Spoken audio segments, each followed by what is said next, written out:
Assalamualaikum warahmatullahi wabarakatuh. Nama saya Dede Hafsanul Latifah. Saya dari kelas 4G dengan NIM 1986206102. Saya akan presentasi dengan judul Standar Kompetensi Guru dengan dosen pengampu Ibu Siti Nurhayati MPD. Langsung saja saya akan mulai presentasinya.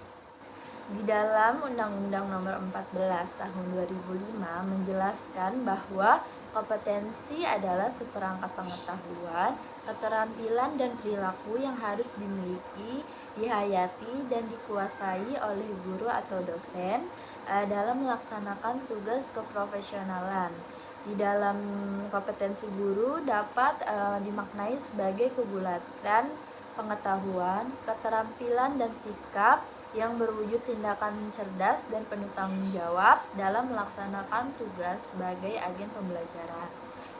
Kompetensi berasal dari bahasa Inggris, yaitu competence yang berarti kemampuan, kecakapan, keterampilan, dan pengetahuan seseorang dalam suatu bidang tertentu.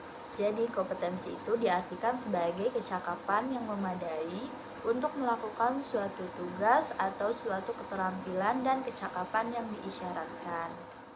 Di sini ada 5 karakteristik kompetensi. Yang pertama itu motif. Motif yaitu sesuatu yang orang pikirkan dan inginkan yang menyebabkan sesuatu. Maksudnya apa? Di sini kita memiliki motif untuk menjadi pintar. Nah, kita ingin melakukan apa, melakukan sesuatu seperti apa, misalkan kita mengikuti pelajaran tambahan. Nah, maka dari itu bentuk dari sesuatu yang diinginkan, yang dipikirkan. Lalu yang kedua ada sifat.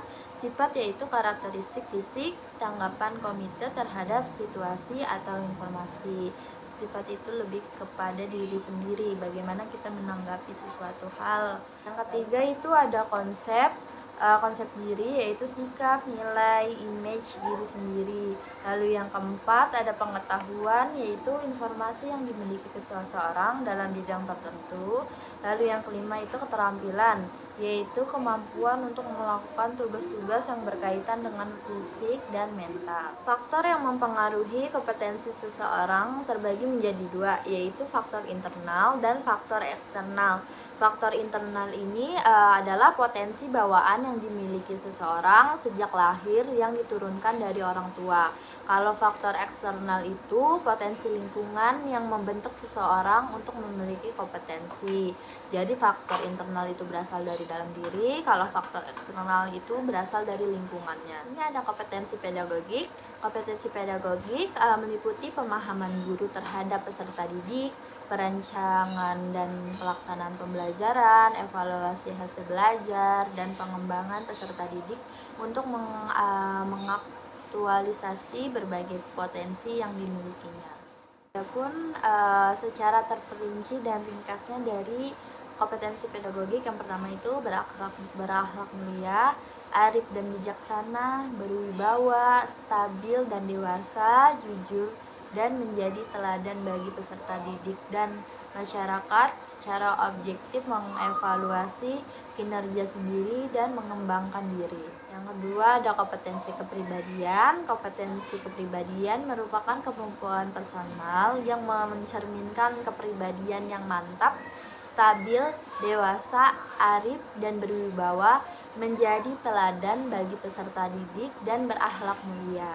Secara terperinci dan ringkas dari kompetensi kepribadian, yang pertama itu pemahaman wawasan atau landasan kependidikan, yang kedua pemahaman terhadap peserta didik, yang ketiga pengembangan kurikulum atau silabus, yang keempat perencanaan pembelajaran dan pelaksanaan pembelajaran yang mendidik dan dialogonis, yang kelima pemanfaatan teknologi pembelajaran dan evaluasi hasil belajar. Yang keenam, pengembangan peserta didik untuk mengaktualisasikan berbagai potensi yang dimilikinya.